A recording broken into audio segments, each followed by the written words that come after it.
were not as homogenous as you thought. There were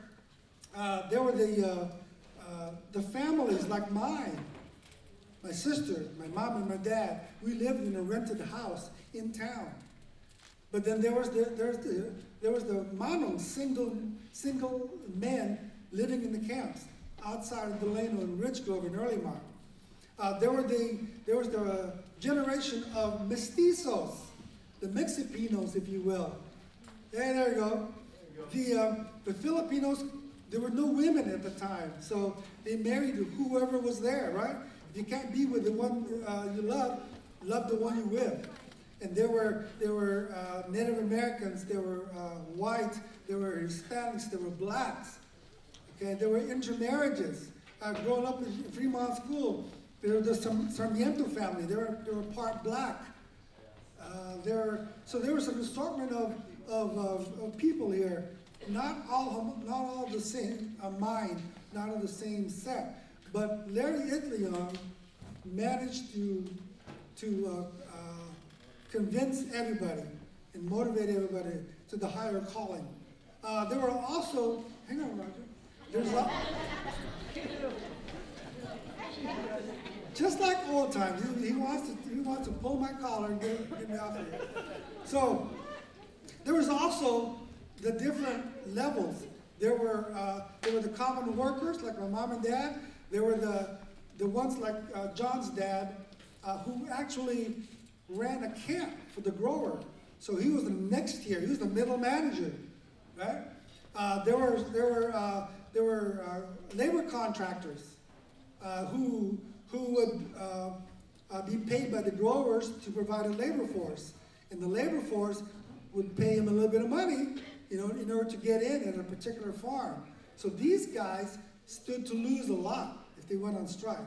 So imagine if you all this room with a bunch of Filipinos yelling at each other in different dialects from different walks of this community.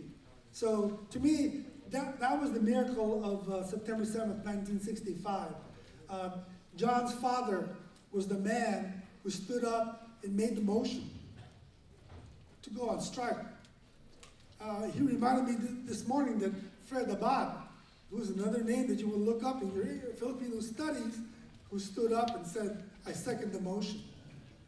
And it became unanimous. They came out of the hall unanimous. The next day, September 8th, I think the newspaper accounts of 1,200 workers walked out, up and down from Arvin to all the way to Fresno. Okay? Roger? Yeah. Hi, I'm short. The secretary's going to board the bus. One of the geniuses of Larry Itliong was that he got the crew bosses, the contractors, to go along with them. The names of Mariano Arrington, Marcelo Tamsi, the Gaines, then Frank Yaps, the Nick Yaps. These were the Filipino crew bosses and contractors, and they held power. And Larry, in his genius, got them to go along. And without that, the strike would have probably failed. But he convinced them, and that's the kind of man he was.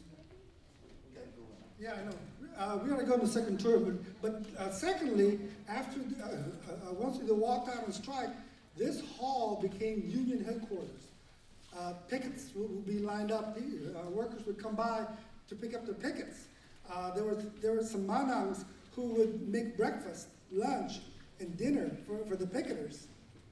There were Mexican Americans, and once Cesar Chavez group joined the strike on September 16th, Mexicans were here with the Filipinos.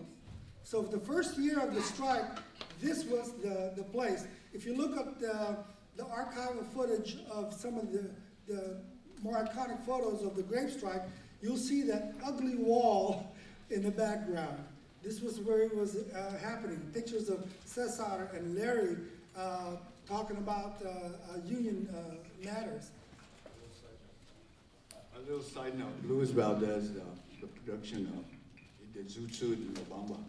Yeah. Teatro Campesino originated here, Farm Workers Theater, right on this stage. So I have to remind you that this has, and check out, Google him, Luis Valdez, he's great. He got a Tony for putting production, but he started his directing career with Teatro Campesino right in this stage, okay, back in the 60s and 70s. All right, John Armisen wants to say a few words. He was actually a witness to a lot of these things. Three little quick things. My first memory of this hall, I was probably had a party here when I was baptized. This hall has always been here. I talked to some of the students this morning, and where the ladies taking my picture in that third row with the camera is where I was sitting. And where the lady next to her with the fur jacket was where my dad was sitting, and Larry was here. You call for a vote. Larry's daughter and granddaughter. What? Real quick. Okay. So, John, what I want you to do right now is leave them with the thought that I will. you're gonna give at the panel today, and that way you can mull that over as the second tour goes on their trip. Okay. Thank you, John. the thought I'm gonna leave you with Let is, John say goodbye. Robert Kennedy ate lunch in this room. And I'll tell you this afternoon about meeting Robert Kennedy in 1966. Second tour? And so instead of going to classes, I partied.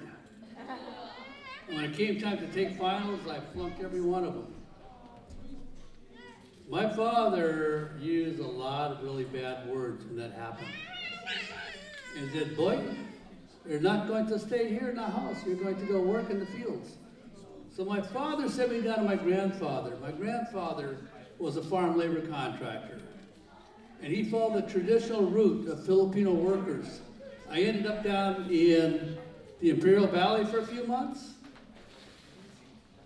Went back up to Gonzales, California, where I really encountered the hardships of being a Filipino field worker. I had to cut asparagus. That's where you bend over the whole day. You walk a 100-yard field one way, cutting asparagus. Then you walk back the other way, another 100 yards, and you do this all day, 6 days a week. And then you spend Sunday recovering, and then you start again on Monday morning. And you start at 4 o'clock in the morning. You keep going until about 2 o'clock in the afternoon. We ended up down at Coachella, where we had our first farm labor strike up there. The second farm labor strike was down in Coachella Valley that you heard about. The third one was here in Delano, California. Here's what happens. You guys are lucky because you don't have the draft anymore. But back then, if you weren't in school and you were a male and you did not pay attention and stay in school, you got drafted. And you got put into the military for 2 years. I was so bad that they put me in the Marine Corps for 2 years.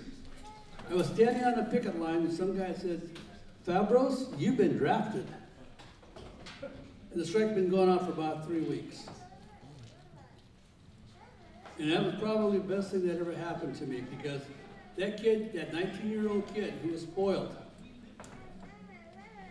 ended up spending 6 years in the Marine Corps, came out as sergeant, bought a 30-foot sailboat in '71, sailed to Tahiti and back, joined the Army, became a second lieutenant, retired in 1992 as an officer, became a professor, became a writer, and got a PhD.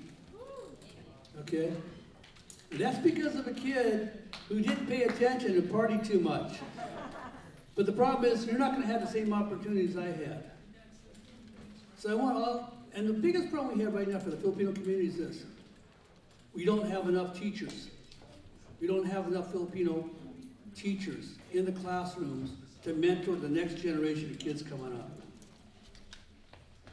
I don't know what you kids want to be when you get out of here, when you get to college, but think about becoming teachers, becoming mentors, and working with young people so they can get educated. Now, one of the things I used to do when I was a professor, when I was teaching at San Francisco State, I used to ask my students, talk to your parents. What is your immigration story? How many of you people out here know how and why your families came to America? Anybody? Have you talked to them? Did you put it down on paper? Put it down on paper. Memories are hard because here I am at 73 and I can't remember all that stuff in the past. The second thing you have to do is once you get those stories told from your parents, how many people here know where you're from in the Philippines? Not from Manila. I mean exactly where you're from in the Philippines. Okay, how many people were born on a mountaintop like me? How many people are 1 or 2 generations from being headhunters? Huh? I am. My grandfather took the last head in the Cagayan Valley in northern Luzon. Some Christian guy was walking down the fields one day and he pissed off my grandfather. He cut off his head. Okay? So I'm just 1 generation away from being a savage. But think about your ancestors. Who are they in the Philippines? Because even though you're a Filipino here in America, you have to pay respect to where you came from in the islands. Okay? You might have a last name like me, like Fabros, or you might have a last name like Hernandez. Find out what your real last name was in the islands, because you'll have interesting stories. Now, today you're going to have a bunch of panels and everything else, and they're going to be talking about the strike, 1965, what it was like to be in a strike, and what were the results of that strike, what did it do for us. There's a person coming in today. She's not on the agenda, but if I get a chance to put her on stage, she's going to talk about the strikes at Berkeley. Who heard about the strikes in Berkeley, 1965, 66, 67? You guys hear all about that stuff? You're going to meet the Filipino woman, because there's only one of them at Berkeley at the time, who was responsible for the Filipino portion of the Asian American Political Alliance Movement, the Third World Liberation Front. It's a group that started Asian American Studies, ethnic studies. And if I can get her up here on stage, she'll tell you all about it. But the thing is, it was one person who decided that she had had enough of the system. And she said, screw this, I'm going to make change, and make change happen.